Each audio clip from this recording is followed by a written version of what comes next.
Baik, bismillahirrahmanirrahim. Assalamualaikum warahmatullahi wabarakatuh. Selamat pagi Bapak Ibu semuanya. Pagi, pagi, pagi. Baik, kita bertemu kembali ya Bapak Ibu semuanya di hari kedua sesi tatap muka online. Sebelum memulai kegiatan, mari kita berdoa sesuai dengan agama dan kepercayaan kita masing-masing. Berdoa kami persilahkan.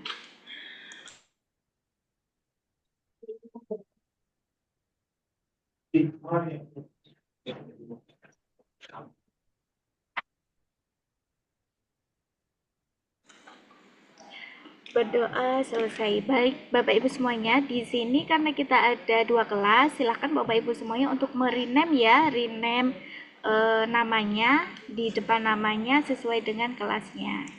Untuk yang kelas A, silahkan di rename dan diberi huruf A di depan namanya ya Bapak Ibu. Dan untuk sesi kali ini, silahkan nanti Bapak Ibu semuanya langsung untuk masuk ke ruangan breakout room-nya ya Bapak Ibu semuanya.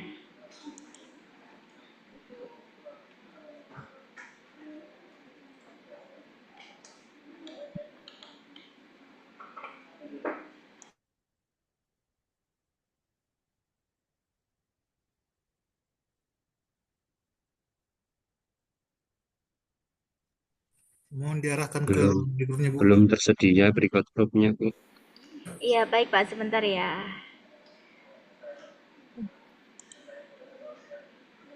Dokter Eko.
Baik, selamat pagi Ibu Desi Kartika.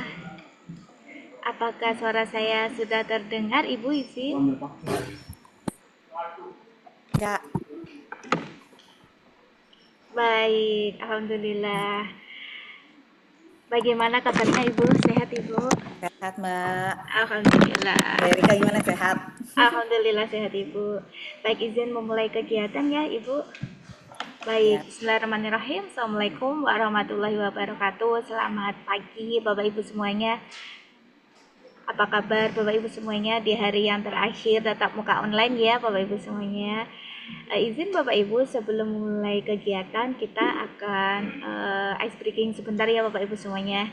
Izin untuk share screen, silahkan nanti Bapak Ibu semuanya menirukan gitu ya.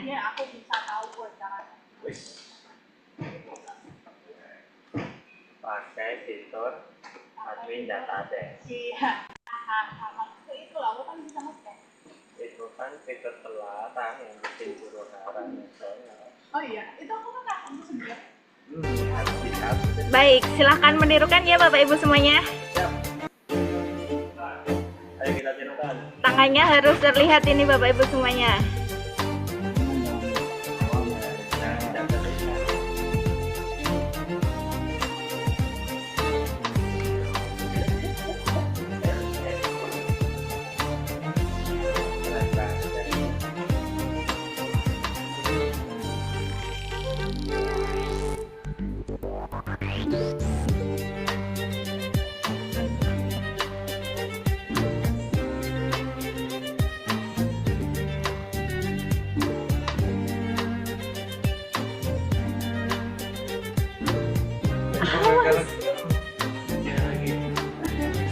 Standar.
Ini tangannya kebalik ya Bapak Ibu, arahnya kebalik ya Bapak Ibu.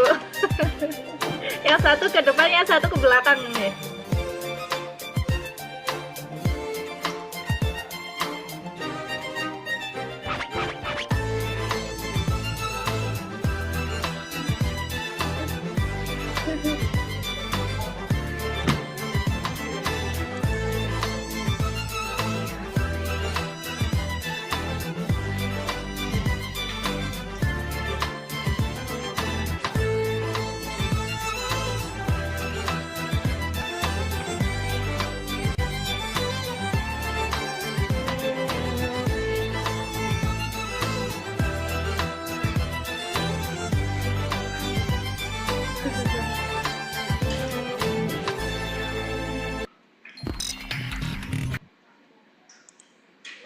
Baik, terima kasih Bapak Ibu semuanya. Kita tepuk tangan dulu Bapak Ibu semuanya. Oke, terima kasih.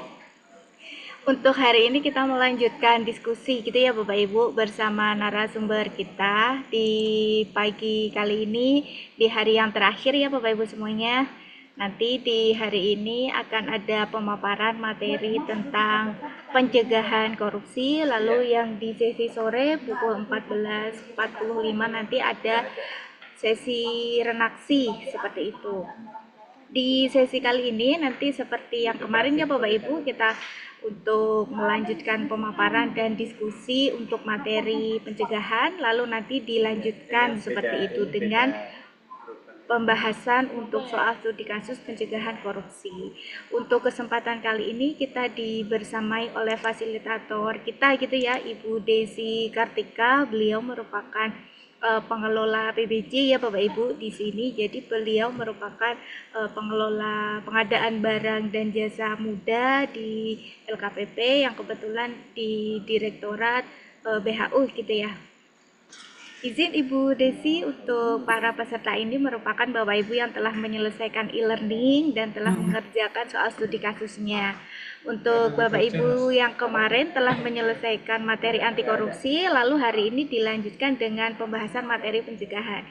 Izin Ibu Desi Kartika, Bapak Ibu ini merupakan aktif gitu ya di dalam PBJ, kemarin diskusinya juga hidup, tanya jawabnya juga sangat aktif sekali seperti itu. Izin Ibu Desi untuk waktunya nanti sampai dengan pukul 12, namun nanti ada sesi break sebentar gitu ya Bapak Ibu. Namun untuk sesi breaknya bisa di awal atau di akhir, kalaupun di akhir nanti bisa istirahat lebih cepat seperti itu. Namun kalau yang kemarin-kemarin sesi breaknya selalu di akhir, Ibu izin karena asik berdiskusi seperti itu ya. Baik, kepada Ibu Desi kami persilakan. Iya. Breaknya berapa lama ya Mbak Erika ya? 15 menit ya Ibu izin. Oke. Iya. Baik. Ya, Assalamualaikum warahmatullahi wabarakatuh. Selamat pagi Bapak Ibu semua. Semoga sehat selalu ya Bapak Ibu semua ya. Perkenalkan saya Desi Kartika ya Bapak Ibu dari Biro Humas dan Umum LKPP seperti itu sebagai pengelola PBJ Ahli Muda. Mungkin untuk mengawali karena sekarang masih jam 9 nih Bapak Ibu, mungkin kita diawali dengan perkenalan dulu ya Bapak Ibu ya. Maka kalau tak kenal maka tak sayang gitu ya. Maka Bapak Ibu mohon bisa memperkenalkan diri gitu ya satu-satu, paling tidak saya biar tahu backgroundnya Bapak Ibu gitu ya, latar belakang pekerjaan seperti itu ya, mungkin biar kita saling kenal aja sih Bapak Ibu seperti itu. Silahkan mulai dari Bapak Ibu mana, silahkan boleh. Perkenalan singkat saja sih Bapak Ibu gitu ya, background pekerjaannya gitu, dan kemudian dari asal daerah mana itu bisa, silahkan Bapak Ibu. Halo Ibu Desi, Assalamualaikum warahmatullahi wabarakatuh. Waalaikumsalam warahmatullahi wabarakatuh. Iya Bu. Perkenalkan saya Neneng Hendriani. Mm-mm. Saya saat ini pengawas SMA Dinas Pendidikan Provinsi Jawa Barat, bertugas di kantor cabang dinas wilayah 1 Oh iya. Kabupaten Bogor. Selain sebagai pengawas, saya juga penulis, QC, editor untuk audio di SKAP Kemendikbudristek juga, dan juga sedikit bergabung di beberapa klub penyair Nusantara dan internasional. Seperti itu aja, terima kasih. Makasih Bu Neneng Sama-sama. dari Bogor ya Bu ya. Silahkan ada lagi Bapak Ibu setelah Bu Neneng. Dari Bu Neneng ke Pak Nanang, Bu. Nanang, Iya Bu. boleh Pak Nanang. Neneng ke Nanang, Bu. Iya silakan Ya. Pak Nanang. Ya, perkenalkan Bu, nama saya Nanang Nugraha, Bu. Saya bidai suara dari BKPSDM Kabupaten Purwakarta. Ya, aktivitas sehari-hari sama dengan ikut rame aja Bu, ikut rame di Paksia Pijabar dan di Kopi Aksi Bu, Komunitas Peduli Edukasi Anti Korupsi. Oke. Itu aja Bu perkenalannya. Ya. Terima kasih Pak Nanang. Selanjutnya Bapak Ibu sudah 2 orang ya, berarti tinggal berapa orang lagi nih? 28 lagi ya. Mohon izin Silakan. Bu. Ya, silakan Bu. Ya. Bu Rika, Ya. ya. Ya Bu, sebelum sinyal saya hilang Bu, mohon izin. Nama saya Iya. Rifka Stefani, saya dari Kota Palangkaraya sebagai auditor ahli pertama. Dan saat ini juga bergabung di Paksi atau penyuluh anti korupsi di Kalteng Bu. Demikian perkenalan saya Bu, mohon Ya. izin bila nanti saya tersendat-sendat ya Bu. Oh iya, nggak listrik apa-apa ini Bu di sini, ya, dari Kalteng ya. Iya, Iya, betul Bu. Mari salam Ya, kenal Bu. makasih Bu. Ya, silakan yang selanjutnya Bu. Salam kenal Ibu. Ya Bu, silakan Kenalkan, Bu. nama saya Rabiatul Adelia. Saya Irbansus Inspektorat Kota Banjarmasin. Mm-mm. Kebetulan saya juga faksi di Banjarmasin, Ibu. Oke, Banjarmasin. Demikian. Ya, terima kasih Bu Robiatul ya. Selanjutnya Bapak Ibu. Izin mungkin saya dari Denpasar, dari Bali, Ibu. Nama saya Iya, Bu. Ninyoman Erni Kencanawati. Saya biasa dipanggil Erni. Saya Oke, dari Rumah Sakit Prof. Ngurah Denpasar yang dulunya mungkin Bapak Ibu kenal sebagai Rumah Sakit Sanglah ya, Oh Denpasar. iya, Ya, Denpasar. saya juga baru pembentukan auditor pertama dan baru juga bergabung dengan Paksi Bali, Ibu. Oke, Terima iya. kasih. Terima kasih ya Bu Nyoman. Selanjutnya, Izin Bu. iya silakan Izin, Bu. Pak. Iya Pak. Assalamualaikum warahmatullahi wabarakatuh. Waalaikumsalam Pak. Perkenalkan Bu, nama saya Purnomo Mm-mm. dari Kementerian Lingkungan Hidup Bu, KPBJ. Mm-mm. Sekarang selaku PBJ Mm-mm. ahli media di Oke. Kementerian. Ya, makasih ya Pak Purnomo Makasih ya ya, Bu. dari KLHK ya Pak. Isi, Assalamualaikum warahmatullahi Waalaikumsalam Pak. wabarakatuh. Iya Pak. Kebetulan dari Kementerian Lingkungan Hidup juga, bareng Pak iya. Purnomo. Saya PBJ ahli muda, Mm-mm. Mas. Oke Bilang Pak. makasih. Makasih Pak. Dari KLHK juga ya. Lanjut Pak. Izin Bu. Iya Pak, silakan Pak. Ya, Assalamualaikum warahmatullahi wabarakatuh. Selamat pagi Waalaikumsalam. semuanya, Bapak Ibu. Mohon izin memperkenalkan diri. Saya Romi Febrianto Hidayat dari Provinsi Riau. Saat ini saya bertugas dalam jabatan fungsional auditor. Oke, auditor. Siap Pak. Pak Romi ya dari Riau. Terima kasih Pak Romi. Salam kenal Pak. Selanjutnya. Izin Bu. Izin Bu. Iya Pak, silakan Pak. Perkenalkan, nama saya Mursalim Iya Pak di Mursalim. Riau, Oh Riau juga ya Pak. jabatan perencana ahli pertama. Oh perencana Ya, dari. sudah bergabung juga di Perpak Riau. Oh gitu iya. Ya. Siap Pak. Terima kasih. Ya terima kasih Pak Mursalim. Salam kenal. Selanjutnya Pak. Halo. Izin Bu. Ya silakan Assalamualaikum Pak. Bu ya. warahmatullahi wabarakatuh. Waalaikumsalam. Nama saya Rahmatika, kebetulan sekarang di Inspektorat Provinsi Kepulauan Bangka Belitung sebagai P2OPD ahli muda dan juga kebetulan sebagai penyuluh anti korupsi. Ya, penyuluh ya Bu, Bangka Belitung ya Bu Rahmatika ya. Iya. Siap. Selanjutnya. Bu Purnomo Bu. Iya Pak Purnomo. Tadi ada Pak Purnomo juga, jadi Oh ada dua ya, iya Pak. Ini Purnomonya izin KLHK ya. saya Purnomo Hariu dari BPS Provinsi Kalimantan Barat. Saat ini sebagai fungsional pengelola pengadaan barang jasa ahli muda. Izin karena saya juga bersamaan sedang ada di klub PNT PPK Negara Bersertifikasi. Jadi ada dua layar, jadi salah satu kayaknya harus karena Iya, berbagi Pak. jaringan Ibu. Iya Pak, nggak apa-apa Pak. Yang penting masih menyimak ya Pak. Iya. Ya lanjut Bapak Ibu. Izin Pak, Bu. Ya. Assalamualaikum warahmatullahi wabarakatuh. Waalaikumsalam warahmatullahi wabarakatuh. Sebelumnya Bu, karena saya lagi trouble. Iya nggak apa-apa Pak. Ya, perkenalkan saya Muhammad Rijal dari Inspektorat Kabupaten Badung. Badung ya Pak. Badung ya, dari Badung. Baru, Sulawesi Selatan. Oh Sulawesi Selatan. Iya, Kabupaten Baru, Inspektorat.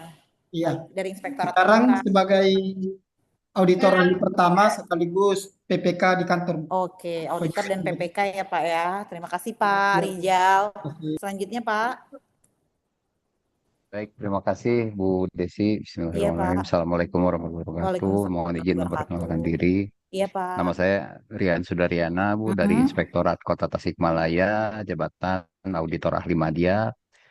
Di Inspektorat Pembantu Khusus, saya auditor forensik juga, penyuluh anti korupsi dan ahli pembangun integritas dan banyak banget ya Pak. Pengadaan barang jasa.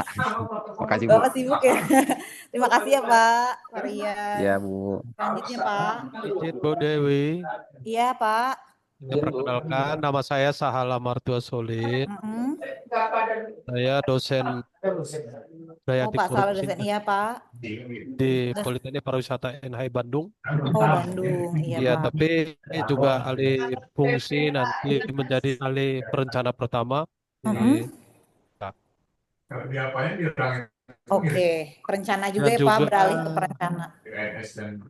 iya juga ikut aktif dalam kependidikan di Paksi API Jawa Barat. Oke, Pak. Makasih, Pak. Selanjutnya, Terima kasih, Pak. Bu De. Izin Bu, Ya, dari mana, Pak? izin saya memperkenalkan diri. Nama saya Rudi. Saya dari Kabupaten Kutai Barat.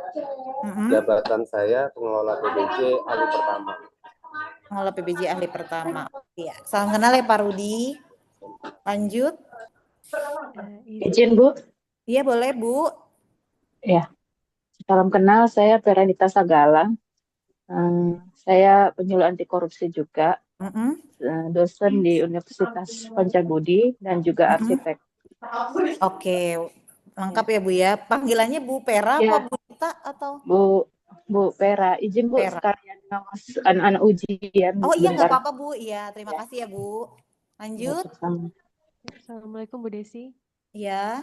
Izin perkenalkan, nama saya Putri April Tamantasya, biasa dipanggil Tasya, dari Inspektorat Badan Standarisasi Nasional.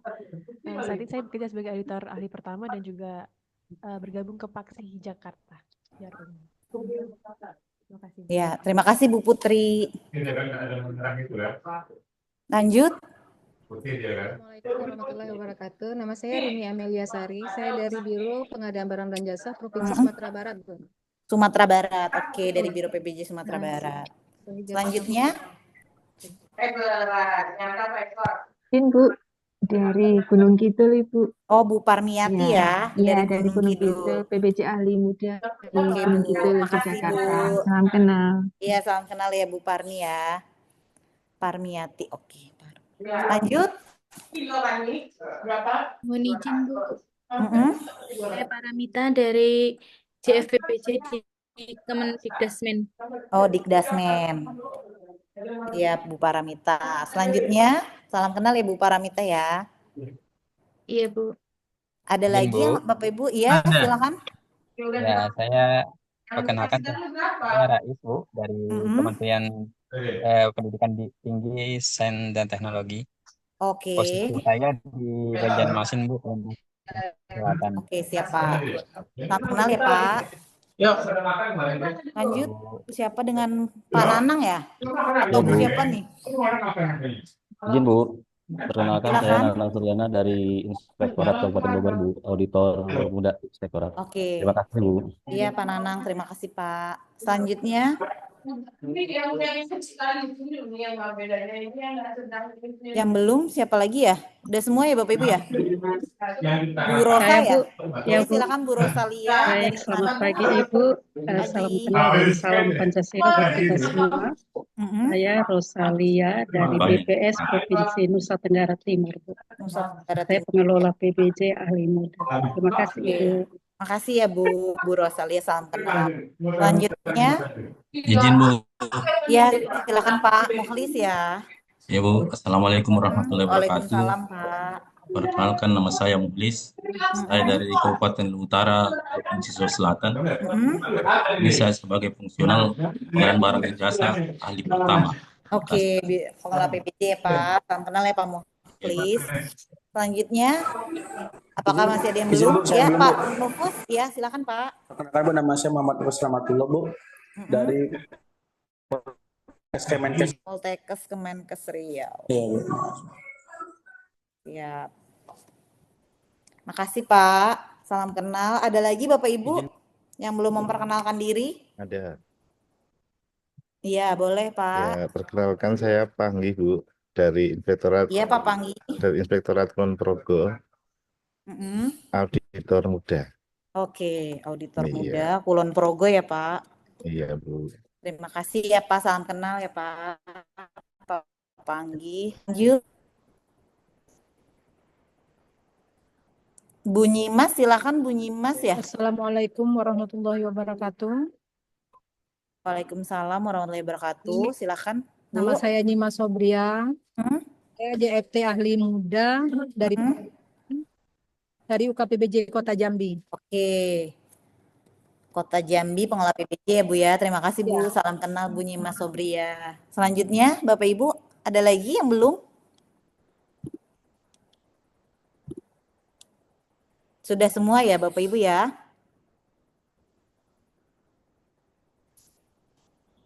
Baik. Saya sudah absen semua ya Bapak Ibu ya. Bagi yang belum nanti bisa memperkenalkan diri juga. Baik, kita mungkin langsung mulai saja ya Bapak Ibu ya pembahasannya ya, sambil saya share screen. Saya share screen, izin ya Bapak Ibu ya.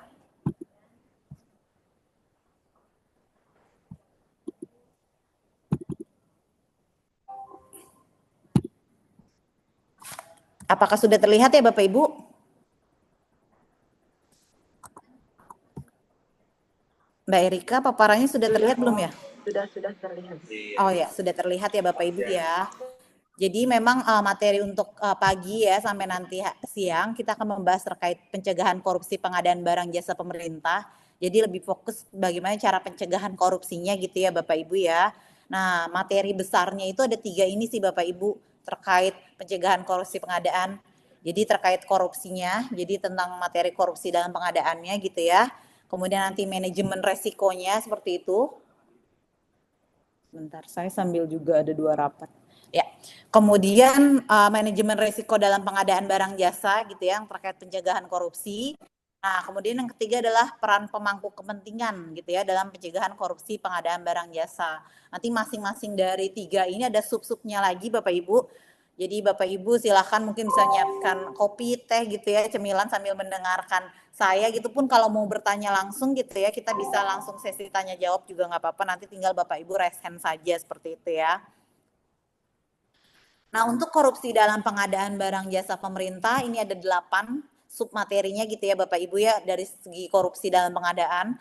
Pertama terkait praktek korupsinya, kemudian dampak korupsinya gitu ya dalam pengadaan, faktor pendorong dan penghambat pemberantasan korupsi dalam pengadaan barang jasa, kemudian kasus tindak pidana korupsi dalam PBJ, solusi dan pencegahan korupsi dalam pengadaan, strategi nasional pencegahan korupsi, kemudian sistem atau aplikasi pencegahan korupsi, dan yang terakhir adalah proses penanganan tindak pidana korupsi dalam pengadaan barang jasa pemerintah, seperti itu. Nanti silakan kalau Bapak Ibu ingin diskusi gitu ya, tanya jawab silakan saja raise hand seperti itu ya Bapak Ibu ya.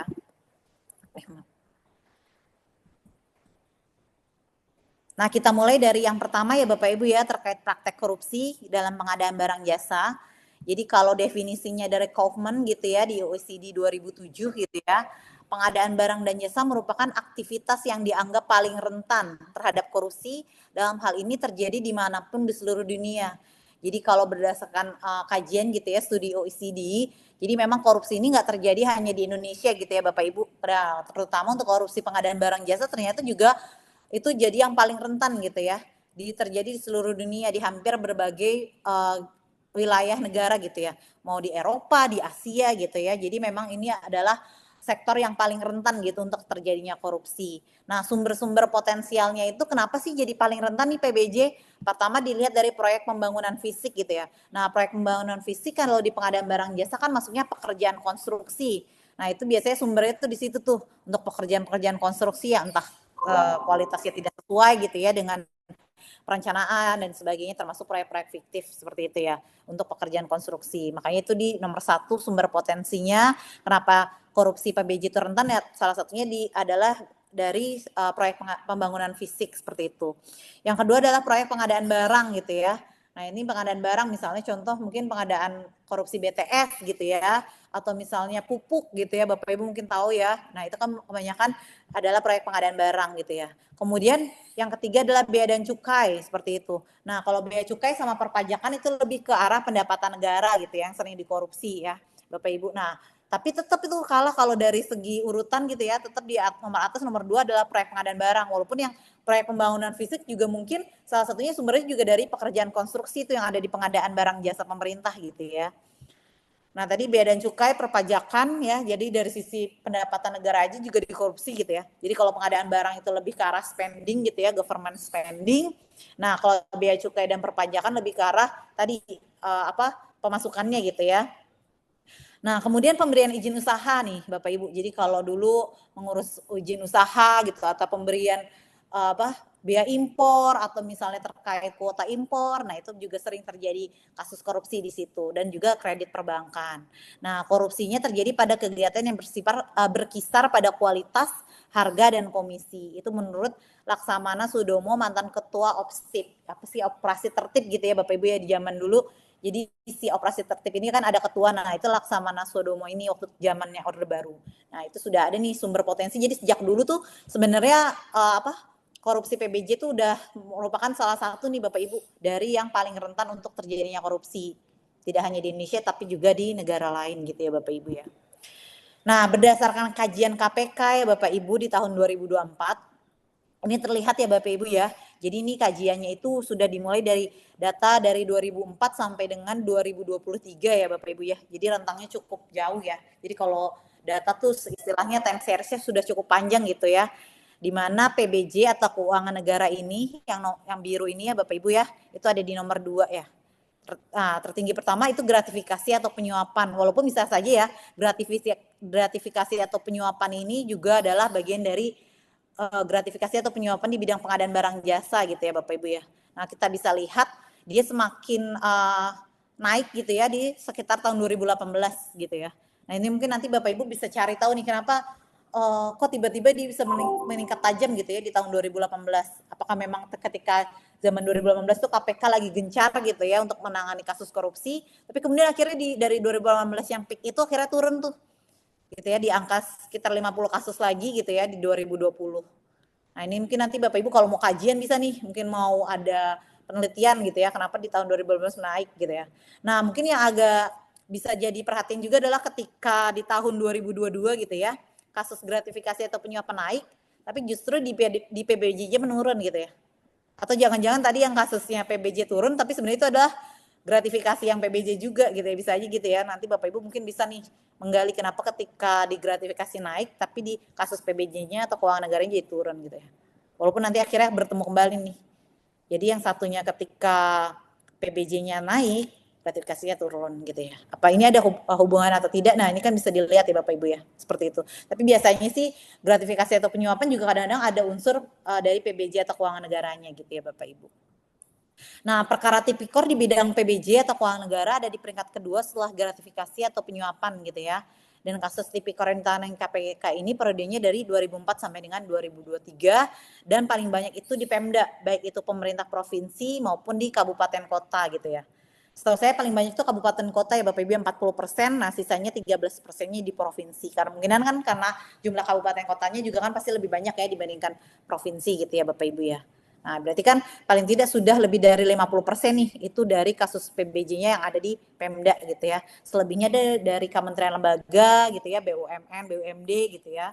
Itu sisanya. Tapi 53%-nya dari pemerintah daerah. Seperti itu Bapak Ibu. Kemudian kasus lainnya tadi ada perizinan gitu ya, pengutaran pemerasan, TPPU dan sebagainya. Tapi intinya tadi PBJ itu ada di peringkat kedua gitu ya Bapak Ibu ya. Dan untuk 2024, 2025 ini datanya belum ada gitu ya. Terakhir 2023 apakah nanti naik atau turun kita bisa lihat nanti update dari kajiannya KPK gitu ya. Kemudian terkait modus korupsi PBJ gitu ya Bapak Ibu secara spesifik gitu ya dari Indonesia Corruption Watch mengungkapkan bahwa sepanjang tahun 2019 sampai 2023 gitu ya, terdapat 1.201 kasus korupsi PBJ yang ditindak penegak hukum dengan potensi kerugiannya adalah 45,6 triliun gitu ya, dengan paling besar gitu ya modusnya lebih dari 60%, 61% sendiri adalah kegiatan atau proyek fiktif. Berikutnya adalah penyalahgunaan anggaran, kemudian markup, laporan fiktif gitu ya, dan lainnya seperti itu. Jadi paling besar sendiri aja adalah 61% adalah kegiatan atau proyek fiktif. Mereka mungkin ketika ada audit gitu ya, pemeriksaan, itu biasanya kan harus memastikan ya. Misalnya kalau kita pengadaan, apakah beneran barangnya ada gitu ya, sesuai dengan spek waktu di perencanaan dan sebagainya gitu. Kalau sampai barangnya aja jumlahnya nggak ada gitu, itu udah paling fatal ya Bapak Ibu ya. Itu kan udah agak fiktif ya pengadaannya seperti itu ya. Nah, itu adalah sebagai 61% gitu ya menurut ICW. Kemudian selanjutnya terkait kerawanan korupsi ya Bapak Ibu pada area PBJ. Itu pertama adalah barang jasanya tidak sesuai dengan kebutuhan pemerintah. Jadi mungkin kebutuhan pemerintahnya misalnya contoh mungkin mudahnya gampangnya kita beli laptop lah gitu ya. Sebenarnya kebutuhannya untuk staf administrasi biasa gitu ya. Yang mungkin butuhnya hanya laptop Windows yang sebenarnya nggak harus misalnya speknya terlalu tinggi gitu ya. Seolah-olah speknya harus kayak untuk programmer padahal sebenarnya dia staf biasa gitu ya.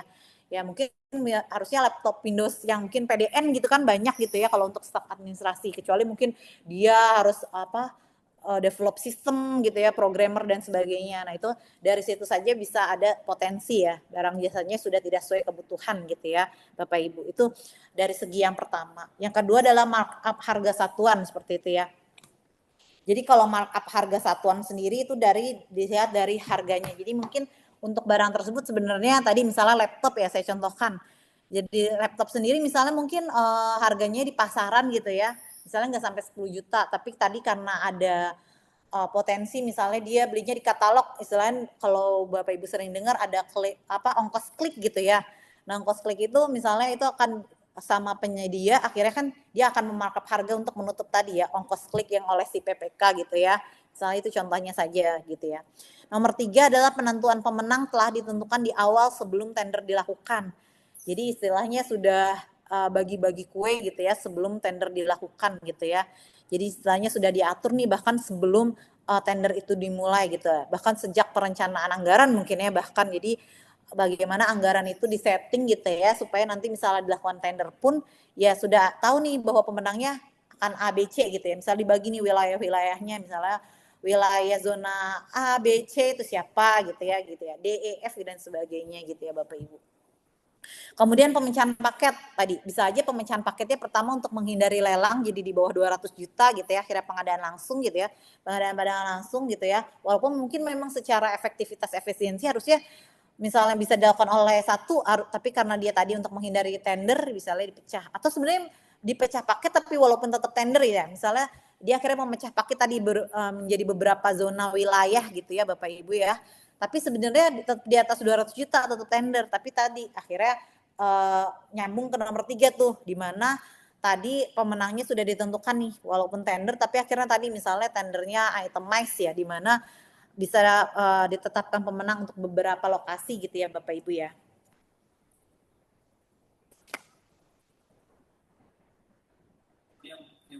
Nanti kita diskusi banyak. Lanjut ya Bapak Ibu ya, kemudian tadi sudah sampai pemecahan paket, terus kemudian nomor 5 adalah kontrak pengadaan tidak disesuaikan dengan kebutuhan.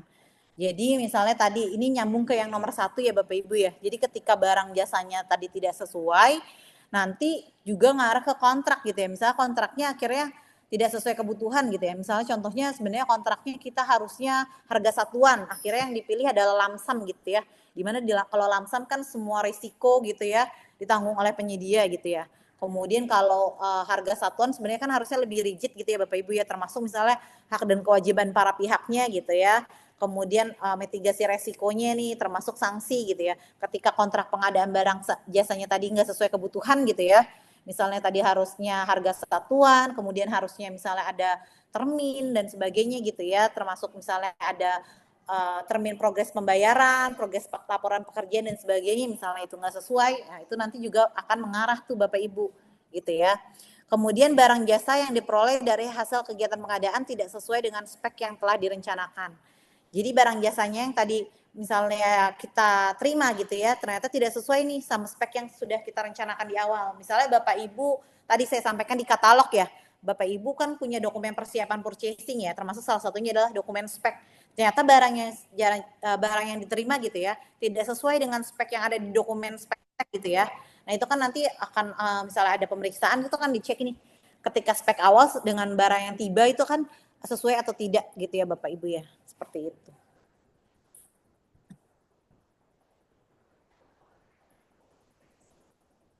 Sebentar ya Bapak Ibu ya, izin saya 10 menit gitu ya, mungkin break dulu. Mbak Erika minta tolong sebentar ya, soalnya saya dipanggil pimpinan sebentar dulu ya Bapak Ibu ya.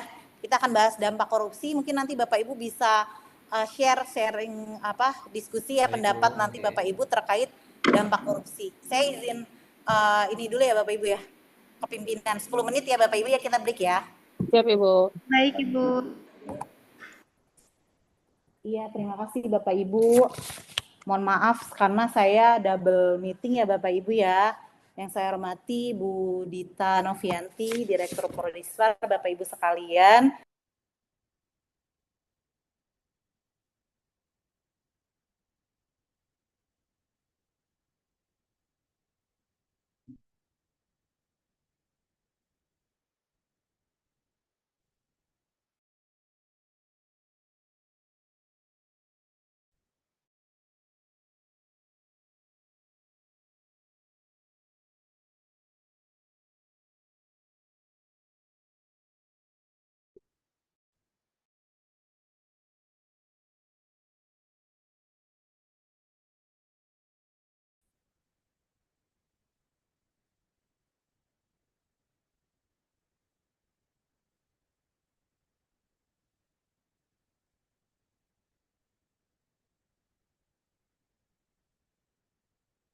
Itu yang tetap muka fasilitatornya itu aja, Pak.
Iya, Assalamualaikum Bapak Ibu.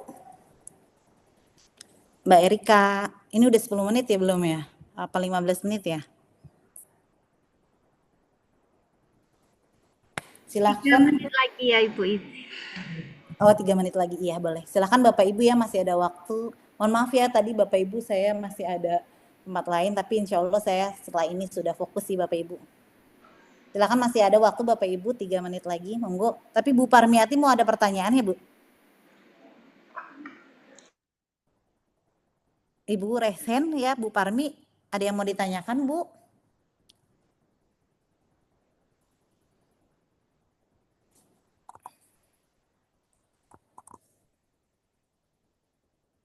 Di unmute dulu Bu Parmi. Kalau mau ada yang bertanya, silahkan Bu. Ada yang mau ditanyakan?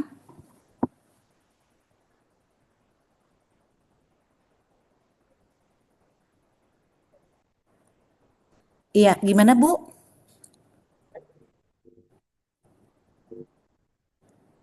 Halo, suaranya tidak terdengar Bu?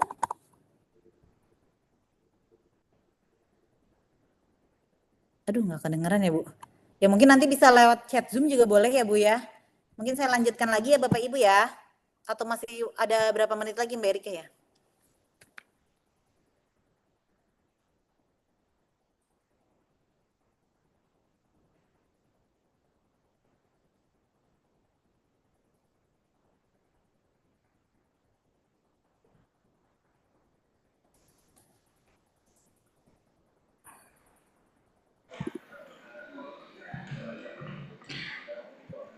Baik Ibu Desi, mungkin bisa dimulai Ibu.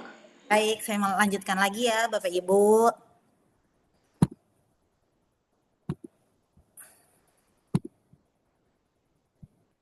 Tadi kita sudah sampai korupsi ya Bapak Ibu ya. Sekarang tadi pertama kita sudah bahas praktek korupsi, sekarang lanjut ke dampak korupsi gitu ya Bapak Ibu ya. Ini sudah di materi 1.2. Ini share screen saya sudah terlihat kan ya? Sudah Bu. Ya. Baik, dampak korupsi dalam pengadaan barang jasa. Jadi dampak korupsi pengadaan barang jasa itu adalah kita bisa menilainya dari namanya social cost gitu ya. Jadi social cost of corruption yang bisa dilihat dari 3 aspek gitu ya. Ada biaya eksplisit gitu ya. Sebenarnya biaya eksplisit itu nanti bisa lagi dipecah menjadi biaya antisipasi sama biaya reaksi gitu ya. Dan ada juga biaya implisitnya. Nah, memang biasanya kalau yang sering disebut sebagai kalau di vonis pengadilan gitu ya, misalnya ada dampak kerugian negara nih, nah itu biasanya yang dihitung adalah biaya eksplisit nih, nilai uang yang dikorupsi gitu ya. Jadi kerugian negara secara eksplisit gitu ya, yang bisa dihitung gitu oleh baik BPK, BPKP gitu ya Bapak Ibu ya. Nah kemudian ternyata biaya eksplisit ini tuh tadi bisa disebut sebagai fenomena gunung es, di mana yang terlihat dampak kerugian negara misalnya adalah 1 miliar gitu mudahnya ya misalnya gitu ya Bapak Ibu ya. Ternyata di bawahnya itu akan lebih besar gitu ya. Baik itu biaya antisipasi yaitu biaya sosialisasi korupsi gitu ya. Di mana misalnya contohnya biaya sosialisasi korupsi mungkin yang sering dilakukan oleh KPK gitu ya. Kan mereka sering sosialisasi pencegahan korupsi misalnya termasuk ini nih. Biaya kita sosialisasi ini kan Bapak Ibu ya. Karena kan dianggapnya tadi korupsi itu kan sudah merajalela ya di seluruh dunia bahkan ya Bapak Ibu ya, di mana akhirnya biaya antisipasi ini termasuk biaya sosialisasi, BIMTEK, biaya audit gitu ya, biaya merekrut auditor, biaya merekrut Bapak Ibu penyuluh korupsi dan sebagainya itu dianggap sebagai biaya antisipasi gitu ya, yang itu biaya untuk melakukan reformasi birokrasi gitu ya. Dianggapnya tadi salah satu caranya untuk menekan angka korupsi adalah melakukan reformasi birokrasi gitu ya, baik di instansi pemerintah gitu ya, pusat, Pemda, BUMN, BUMD dan sebagainya gitu ya. Nah itu disebutnya biaya antisipasi dan itu juga bagian dari cost dari biaya sosial seperti itu. Selanjutnya adalah biaya reaksi nih. Nah kalau biaya reaksi ini lebih ke arah bagaimana penindakannya gitu ya, biaya peradilannya mulai dari membayar tadi kita membayar misalnya bagi penyelidik gitu ya, penyidik, kemudian nanti naik lagi ke jaksaan gitu ya, kemudian hakimnya gitu ya, baik di hakim misalnya di pengadilan tipikor ya, seperti itu sampai dengan level selanjutnya, bahkan terakhir misalnya sampai dengan di kejaksaan gitu ya, misalnya di Kejaksaan Agung gitu ya, misalnya naik lagi, misalnya kita mau meriksanya di level bahkan misalnya ada peninjauan kembali dan sebagainya. Nah, itu kan biaya-biaya untuk naik di tiap tahapan gitu ya, dari pengadilan tingkat pertama, lanjut gitu ya, bahkan kasasi gitu ya, Mahkamah Agung dan sebagainya, itu kan ada biaya-biayanya. Nah, biaya peradilan nilai yang disebut sebagai biaya reaksi. Nah, biaya penyidikan tadi baik itu KPK termasuk PPATK gitu ya, misalnya dia mau menganalisis nih, ada misalnya tindak pidana dan pencucian uang, nah itu kan bagian juga dari biaya gitu ya Bapak Ibu ya. Termasuk biaya operasional dari institusi-institusi tadi, baik dari KPK, PPATK, kemudian juga lembaga-lembaga tadi peradilan, kepolisian, itu kan juga dari biaya, termasuk disebutnya policing cost gitu ya, di mana biaya operasional, termasuk biaya proses perampasan aset gitu ya. Jadi misalnya ada sudah terpidana nih, jadi terpidana korupsi gitu ya Bapak Ibu ya, sudah divonis gitu ya, nanti misalnya asetnya dirampas gitu ya, baik itu di dalam negeri maupun di luar negeri gitu ya, termasuk tadi pemeliharaan aset-asetnya. Kan biasanya kalau korupsi KPK misalnya gitu ya, dia jadi terpidana kan ada namanya rubasan ya, rumah apa tuh, rumah perampasan bahan sitaan gitulah ya Bapak Ibu ya, setahu saya namanya rubasan gitu ya. Nah itu kan ada biayanya ya Bapak Ibu ya, untuk mengelola itu. Nah itu juga di bagian dari biaya proses perampasan gitu ya, termasuk di dalamnya ada seperti itu. Kemudian terakhir adalah biaya implisit. Nah tadi eksplisit gitu ya, baik itu yang tadi bisa dihitung oleh BPK-BPKP gitu sebagai kerugian negara, kemudian ada juga biaya antisipasi, ada juga biaya reaksi. Selanjutnya adalah yang namanya biaya implisit atau opportunity cost gitu ya. Jadi kira-kira dihitung nih total efek domino dari si korupsi yang dilakukan gitu ya, akibat korupsi itu, baik termasuk beban cicilan bunga di masa datang, termasuk juga misalnya efek dari multiplier efek ke ekonominya gitu ya, misalnya jadinya yang mau investasi di Indonesia gitu ya, aliran modal investasi untuk ke Indonesia gitu ya, dari luar ke dalam negeri gitu ya, bisa aja jadi orang nggak percaya lagi nih investor gitu ya untuk memenangkan dananya di dalam negeri gitu ya, dia nggak mau invest lah, orang di Indonesia tuh banyak korupsi gitu ya. Nah, itu bagian dari tadi opportunity yang hilang gitu. Belum lagi misalnya tadi kepercayaan, misalnya kita harusnya bisa dapat barang yang lebih murah gitu ya, karena misalnya dulu kita ada yang namanya kuota impor gitu ya, ternyata kuota impor itu juga ngaruhnya cuma lebih ke arah tadi misalnya jadi pelaku usaha yang di luar itu untuk memasukkan barang jadi terhambat gitu ya, karena tadi ada kuota impor, karena ternyata pemilihan si pelaku usaha yang mau bisa masuk itu ternyata juga ada cost di situ kan ya Bapak Ibu ya. Nah itu juga bagian dari itu, termasuk misalnya bahkan aspek multiplier ekonomi ini juga ke arah misalnya jadinya Indonesia misalnya jadi sekarang nomor berapa sekian tuh ya, kalau nggak salah nomor 2 termiskin misalnya, karena misalnya dilihat dari produk domestik bruto kita, misalnya PDB kita rendah gitu kan, mungkin itu efek juga dari sekian banyak masifnya korupsi gitu ya. Nah itu disebutnya biaya implisit, seperti itu Bapak Ibu. Sampai sini ada yang mau ditanyakan atau saya lanjut ya Bapak Ibu ya. Pokoknya kalau misalnya ada Bapak Ibu yang mau bertanya, silakan nanti raise hand ya Bapak Ibu ya. Ini saya lanjut, kita ke korupsi PBJ nih. Ada kerugian keuangan negara, ada rendahnya kualitas barang jasa untuk publik. Jadi akibat efeknya ya pastinya tadi kerugian keuangan negara ya, yang sudah dihitung oleh BPK, misalnya BPKP gitu ya Bapak Ibu ya. Tapi juga ada efek korupsi itu adalah rendahnya nilai manfaat sama rendahnya kualitas. Jadi dari aspek kualitas pastinya karena korupsi jadinya yang harusnya misalnya mungkin jembatan itu bisa bertahan misalnya 20 tahun gitu ya. Karena nanti ada korupsi misalnya speknya dikurangin lah, mungkin ketebalan besinya gitu ya, ataupun spek lainnya gitu ya, yang akhirnya menurunkan kualitas barang jasa tersebut gitu ya. Misalnya mungkin aspek harusnya aspalnya bisa tahan 5 tahun nih, tapi belum apa-apa, misalnya baru hujan 1 kali musim hujan aja udah hancur gitu ya aspalnya. Nah mungkin itu juga termasuk bagian dari dampak dari korupsi pengadaan, menyebabkan rendahnya kualitas barang jasa gitu ya. Kemudian rendahnya nilai manfaat, jadi mungkin misalnya tadi laptop misalnya seharusnya misalnya kalau nggak korupsi bisa aja kita dapat misalnya dengan harga yang sama ya, serupa, mungkin kita bisa dapat spek yang lebih tinggi gitu ya. Mungkin misalnya untuk staf administrasi gitu ya, mungkin dia sebenarnya laptop Windows PDN gitu ya, tapi kan misalnya dengan harga misalnya itu misal kita bisa dapat lebih banyak gitu ya, atau mungkin bisa tambah jadi ada harusnya laptopnya bisa termasuk bundling sama Office gitu ya, termasuk misalnya bisa dibundling sama tadi original Office, atau misalnya kita bisa dapat antivirus dan sebagainya gitu, karena kita ada korupsinya gitu ya. Jadi nilai manfaatnya ya udah kita akhirnya cuma dapat laptopnya gitu dengan harga segitu, padahal sebenarnya kita bisa dapat misalnya benefit tadi, misalnya dapat original Office atau mendapat antivirus atau dan sebagainya, termasuk layanan misalnya purna jual yang lebih panjang dan sebagainya sih, seperti itu Bapak Ibu. Kemudian merosotnya moral, sudah pasti kalau misalnya korupsinya masif gitu ya, kemudian sudah seperti melekat erat gitu ya, udah melembaga gitu ya, mengkristal gitu ya, pasti ya nanti jadinya di arah moral gitu ya, bagaimana integritas suatu institusi bisa dilihat gitu ya. Misalnya mungkin kalau misalnya 1-2 oknum gitu ya, mungkin masih belum menjadi citra gitu ya. Tapi ketika sudah oknumnya udah banyak nih, ya mau nggak mau jadi dianggapnya sorotannya jadinya ke arah moralnya si personel di situ seperti apa gitu ya. Kemudian selanjutnya mengakibatkan persaingan tidak sehat.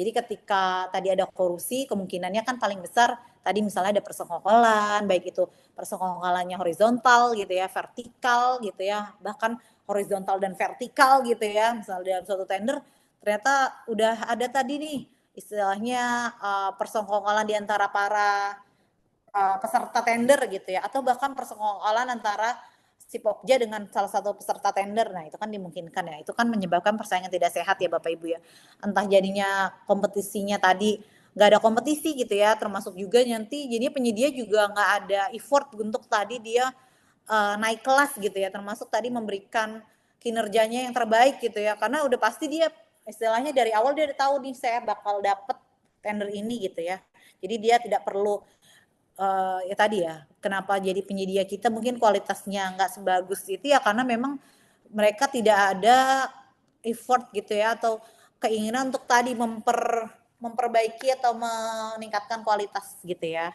Nah, itu lebih ke arah kinerja, dan pastinya kalau kayak gitu kan mungkin awalnya dari tadi misalnya usaha tidak sehat, lanjutnya jadi ujung-ujungnya yang merah-merah ini, kualitas barang jasanya rendah gitu ya, dan nilai manfaatnya rendah karena ternyata memang dari kinerja penyedianya juga nggak berkinerja dengan baik gitu, atau tidak berkinerja optimal, seperti itu Bapak Ibu.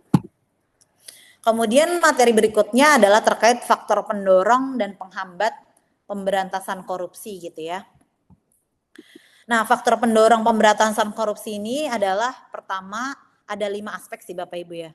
Bagaimana yang bisa mendorong nih untuk pemberantasan korupsi yang sebenarnya sudah masif gitu ya, laten gitu sifatnya.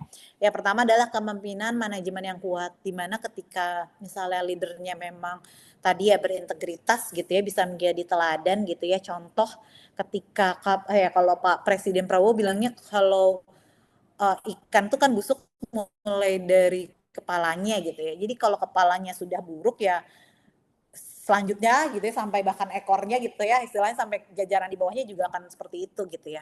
Waktu itu sih Pak Presiden saya pernah di pidato gitu ya, dibilang jadi kalau sesuatu busuk itu mulai dari kepalanya gitu ya, kalau ikan gitu ya, itu termasuk. Jadi kalau kepemimpinannya udah buruk ya, ke bawah-bawahnya juga sama sih gitu kan. Jadi satu karena mereka kalau organisasi itu kan satu tubuh ya Bapak Ibu gitu ya. Kemudian peraturan dan regulasi yang ketat. Jadi pendorong pemberantasan korupsi itu salah satunya gitu ya adalah peraturan dan regulasi yang ketat. Walaupun sebenarnya peraturan dan regulasi ini kan kita namanya peraturan regulasi pasti kadang-kadang kalau di hukum tuh ada asasnya hukum itu kan berjalan terpincang-pincang di belakang fakta gitu ya, berjalan tertati-tati di belakang fakta gitu. Karena misalnya case-nya udah sampai sini nih, kita baru mau bikin aturannya gitu ya. Dan selalu ada celah gitu ya, mau kita bikin sistem seperti apapun gitu ya, misalnya katalog nih versi 6 tetap aja mungkin ya namanya kalau misalnya memang niatannya gitu ya, actus reus mens rea-nya gitu kan, ada actus reus mens rea. Nah, mens rea-nya memang sudah buruk gitu ya, ya tindakannya juga kan akan dicari-cari gitu ya, untuk mencari celah gitu ya Bapak Ibu ya. Kemudian pendidikan dan pelatihan. Nah, dari pendidikan termasuk salah satunya kan ini ya Bapak Ibu ya, yang sedang kita lakukan ini bagian dari pendidikan dan pelatihan. Jadi pentingnya tadi gimana membangun moral gitu ya, dan semuanya itu sebenarnya dari salah satu istilahnya langkah kecil gitu, tapi berarti adalah juga dari pendidikan dan pelatihan seperti itu. Kemudian pengawasan dan pengendalian yang tepat.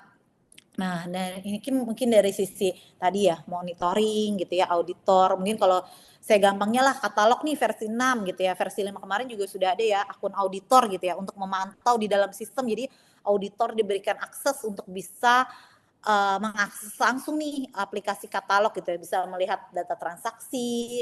Kalau misalnya ada anomali-anomali gitu ya, mungkin harus ditindaklanjut, direview lebih lanjut tuh ada anomali nih. Kok tiba-tiba harganya di hari ini naik drastis, nanti besoknya tiba-tiba diturunin harganya. Pas naik drastis itu tiba-tiba ada transaksi nih gitu ya. Nah itu kan bisa dilihat ya Bapak Ibu ya behavior anomali itu, dan itu bisa menjadi indikasi gitu ya, paling tidak bisa ditindaklanjuti lebih lanjut gitu ya untuk dianalisis lebih lanjut oleh auditor seperti itu. Nah itu bagian dari pengawasan dan pengendalian, termasuk bantuan misalnya kita ada dashboard monitoring evaluasi gitu ya, dashboard patroli gitu ya di aplikasi katalog seperti itu. Nah itu istilahnya pengawasan itu tidak hanya oleh manusia person gitu ya, tapi juga oleh sistem gitu ya. Kita dibantu misalnya oleh Gen AI gitu ya, artificial intelligence yang bisa membantu gitu ya kita gitu ya, para pengawas gitu ya, atau para yang melakukan monef gitu ya untuk tadi memantau. Paling nggak dengan itu kan kita dibantu gitu ya, ada alat bantu, tools untuk membantu dalam melakukan pengawasan dan pengendalian seperti itu. Jadi kita memanfaatkan teknologi juga Bapak Ibu. Apalagi kalau di katalog contohnya versi 6 kan sampai pembayaran. Jadi kita punya lebih banyak data, lebih kaya gitu. Jadi ketika datanya lebih banyak gitu ya, semakin kaya data ya, datanya big gitu ya, big data ya pastinya AI-nya juga akan lebih pintar gitu untuk dalam memproses mengolah data. Jadi kalau datanya bagus, harusnya sih pengambilan keputusan kebijakannya akan lebih baik gitu ya. Jadi ketika kita mengambil kebijakan gitu ya, para decision maker-nya itu mengambil kebijakan yang tepat karena berbasiskan oleh data yang tepat gitu ya. Gitu, seperti itu Bapak Ibu. Kemudian penerapan sanksi yang ketat. Jadi regulasinya udah ketat nih, tapi kalau misalnya tadi kita udah ngatur gitu ya, peraturan PBJ nih macam-macam kan Bapak Ibu, bahkan selalu berubah dinamis gitu ya mengikuti perkembangan zaman. Tapi kalau sanksi misalnya tadi sanksi untuk para koruptor itu mungkin efek jera gitu ya. Misalnya contoh mungkin undang-undang terkait perampasan aset harusnya bisa segera rilis gitu misalnya Bapak Ibu ya, segera terbit. Jadi kan ada efek jera di situ yang mungkin di mana para koruptor jadi berpikir 2 kali lah untuk melakukan korupsi gitu ya. Lanjut, terkait faktor penghambat. Tadi kan faktor pendorong ya. Tentu saja kalau pendorong juga ada nih supaya penghambatnya apa sih gitu ya. Nah, salah satunya adalah kurangnya integritas dan pengawasan. Nah, itu kan balik lagi kalau integritas itu kan ke masing-masing ya, di mana bisa dipupuk lewat pendidikan dan pelatihan, salah satunya itu. Dari pengawasan, tadi pengawasan bisa dari kita memberikan akses gitu ya untuk para baik itu auditor, APH untuk mengakses data-data pengadaan gitu ya. Termasuk kan sekarang pengadaan memang didorong untuk lebih transparan, terbuka gitu ya. Seperti itu Bapak Ibu. Kemudian keterlibatan elit dan birokrasi. Jadi ketika ini bisa jadi penghambat kenapa? Karena tadi ternyata ini udah diatur nih, mau kita tendernya, pokjanya kompeten kayak apa gitu ya. Aturannya sudah sedemikian rupa gitu ya. Tapi kalau memang itu sudah memang diatur gitu ya dari awal, bahkan dari sejak perencanaan anggaran mungkin di sana di gedung Senayan sana gitu ya. Nah itu kan istilahnya level bawah, istilah kalau misal pengelola PBJ kan kita cuma melakukan apa yang misal, oh iya nih ada nodin pengadaan gitu ya, kita bikin pokja gitu ya, kemudian lakukan evaluasi dan sebagainya. Tapi tadi kan bisa aja itu ternyata sudah diatur sejak awal gitu ya Bapak Ibu. Makanya kenapa kalau di katalog itu kita termasuk juga pengadaan barang jasa sih, nggak hanya katalog ya, tender dan sebagainya, e-tendering gitu ya. Itu juga sekarang sudah mulai menyangkutkan terkait beneficial ownership gitu ya Bapak Ibu ya. Sebenarnya siapa sih penerimaan manfaatnya gitu ya dari pengadaan-pengadaan ini gitu ya, dari project ini gitu ya, dari paket purchasing ini dan sebagainya gitu ya. Nah itu nanti kan akan ditarik. Makanya kenapa kita butuh data, nanti datanya bisa kita olah untuk tahu sebenarnya ini nanti beneficial ownership-nya itu siapa sih dari project-project ini. Kemudian kurangnya kemauan politik. Nah, termasuk tadi ya, dari kalau politik ini kan lekatnya sama pemerintahan gitu ya. Nah, di mana memang kalau terkait ini mungkin Bapak Ibu yang lebih tahu ya, yang lebih sering berpaparan ya, terpapar dengan hal-hal seperti ini ya. Mungkin Bapak Ibu akan lebih paham nih terkait politik-politik ini. Kalau terkait asimetri informasi, itu mungkin kalau pengadaan tuh kan seringnya informasi yang didapat, yang dipunyai oleh supplier gitu ya, atau penyedia itu kan lebih banyak gitu ya. Contoh terkait produk, terkait harga bahkan ya, terkait stok, ketersediaan stok dan sebagainya, pastinya kalau dari sisi penyedia lebih tahu nih terkait ini gitu ya. Dimana kalau informasi tadi yang nggak balance, salah satu pihak lebih banyak tahu gitu ya dibandingkan pihak si pembeli, misalnya kita sebagai buyer gitu ya, PPK atau pejabat pengadaan gitu ya. Nah dari segi asimetri informasi itu saja sudah bisa tadi muncul adanya korupsi gitu ya. Misalnya karena tadi penyedia lebih tahu, dia bisa nih, dia lebih bisa mengendalikan harga, sedangkan kita mungkin sumber informasinya terbatas, katanya APS membandingkan misalnya dengan pengadaan di luar. Misalnya kita mau beli di katalog, kita bandinginnya sama mungkin tender tahun lalu, atau misalnya kita nyari referensi harga dari pasaran gimana sih gitu, atau dari kementerian lembaga lain gitu yang pernah melakukan paket serupa gitu ya. Nah hal-hal seperti itu kan yang kita tahu. Nah kalau sebagai penyedia sendiri gitu ya, memang dia berkutat di situ gitu ya, ya pasti dia akan memiliki informasi lebih banyak. Nah dari situ saja sudah bisa tadi kan, entah dia nanti akhirnya harganya kemahalan gitu ya, karena ternyata negosiasi yang kita lakukan misalnya belum semuanya efektif tadi untuk mendapatkan harga yang paling efisien misalnya, seperti itu ya Bapak Ibu. Nah kompleksitas proses, nah ini sebenarnya gitu ya, simplifikasi terkait proses pengadaan gitu ya. Walaupun tadi jangan sampai proses simplifikasi percepatan itu jadi menghilangkan sisi akuntabilitas gitu ya. Tapi tadi ternyata kompleksitas dari proses pengadaan gitu ya, tender ataupun apapun gitu ya, ternyata itu juga menjadi penghambat untuk dalam rangka pemberantasan korupsi, seperti itu Bapak Ibu. Kemudian kurangnya kepercayaan publik.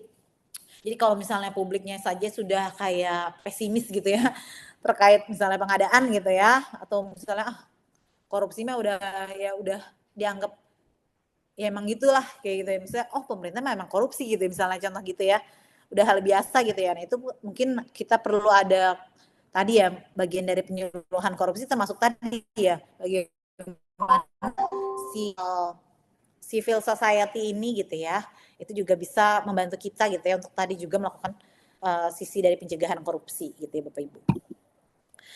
Selanjutnya terkait elemen kunci dan indikator transaksi korupsi. Jadi ini kajiannya Fazekas nih tahun 2016. Jadi kalau di sini tendering risk indicator, jadi intinya indikator transaksi korupsi itu nggak cuma sepenuhnya jadi dari sisi buyer gitu ya, atau dari sisi pemerintah gitu ya, ada badan government gitu ya, tapi itu juga dari sisi ada political connection indicators. Jadi istilahnya berkaitan erat juga dari sisi supplier gitu ya.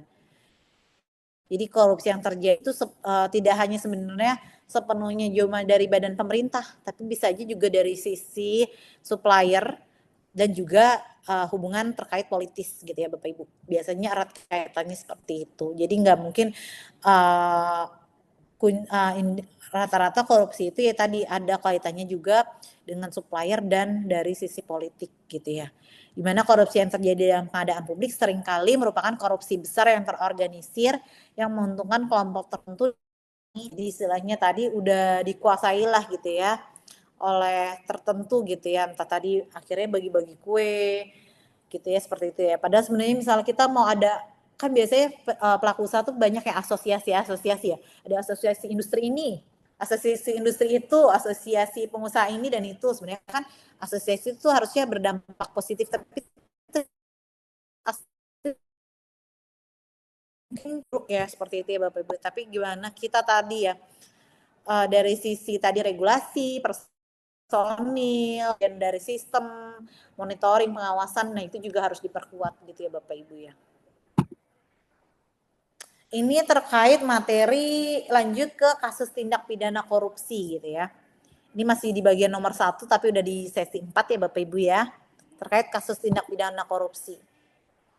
Nah 7 kelompok tindak pidana korupsi itu diklasifikasikan sih Bapak Ibu ya. Ada 7 kelompok tindak pidana korupsi. Pertama adalah merugikan keuangan negara, itu udah pasti ya. Jadi yang namanya korupsi kalau sesuai undang-undang korupsi kan harus ada kerugian negaranya ya, yang dihitung gitu ya. Yang memang membuktikan bahwa tindakan dia gitu ya, deliknya, pidananya itu memang ada kerugian negara di situ. Itu yang harus dibuktikan kan ya Bapak Ibu ya. Yang kedua adalah terkait suap. Bedanya suap sama gratifikasi Bapak Ibu udah tahu kan ya? Ada yang tahu Bapak Ibu bedanya suap dan gratifikasi?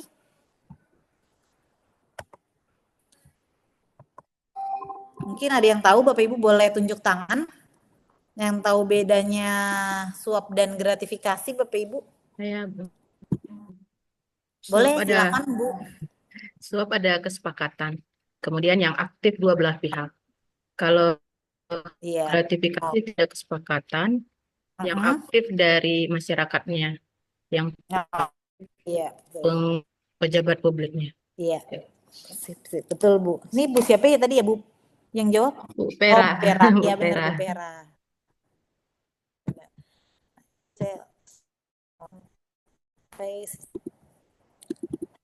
Nah ini masih kelihatan kan ya? Besar ini. Iya betul ya Bapak Ibu ya. Jadi kalau suap itu pasti ada kesepakatan ya antara pemberi dan penerima suap gitu ya. Nah biasanya ini sih gratifikasi biasanya sepihak sih harusnya ya. Jadi mungkin tidak akan mempengaruhi keputusan gitu ya. Tapi kalau suap sudah pasti tadi kesepakatan dan biasanya akan mempengaruhi keputusan si penerima suap gitu ya. Misalnya seperti itu. Nah kalau gratifikasi belum tentu terkait dengan tadi akan mempengaruhi keputusan si penerima gratifikasi gitu ya. Karena tadi kalau gratifikasi nggak ada kesepakatan, misalnya secara sepihak pemberi gratifikasi mau ngasih nih gitu ya. Tapi belum tentu tadi ada yang terkaitan akan mempengaruhi keputusan si pejabat gitu ya, atau misalnya ada kesepakatan di situ kan nggak ada kalau gratifikasi, benar. Lanjut ke penggelapan dalam jabatan, itu salah satu juga ada terkait korupsi, penggelapan dalam jabatan gitu ya. Ada pemerasan, kalau pemerasan berarti dari pihak si pejabatnya nih yang melakukan tadi ya, entah meminta gitu ya, baik ada uang, imbalan dan sebagainya gitu ya Bapak Ibu ya, hadiah dan sebagainya. Perbuatan curang, konflik kepentingan. Nah biasanya konflik of interest nih, benturan kepentingan itu sering terjadi ya di pengadaan barang jasa gitu ya Bapak Ibu ya. Lanjut, ini contoh-contoh kasus tindak pidana korupsi gitu ya. Nanti Bapak Ibu bisa juga lihat ya, diberitakan banyak ya Bapak Ibu ya. Ada kerugian keuangan negara, suap menyuap, konflik kepentingan gitu ya. Kemudian gratifikasi, pemerasan, penggelapan dalam jabatan gitu ya. Contoh penggelapan dalam jabatan nih, penegak hukum merobek dan menghancurkan barang bukti suap untuk melindungi pemberi suap gitu ya. Pemerasan, gratifikasi gitu, kemudian dan lain sebagainya. Intinya tadi yang ini ya Bapak Ibu ya, 7 kelompok tindak pidana tadi. Nanti Bapak Ibu bisa cari-cari contoh kasusnya lah ya di baik itu berita TV gitu ya, digital, media digital dan sebagainya. Lanjut di 1.5, solusi dan pencegahan korupsi dalam pengadaan.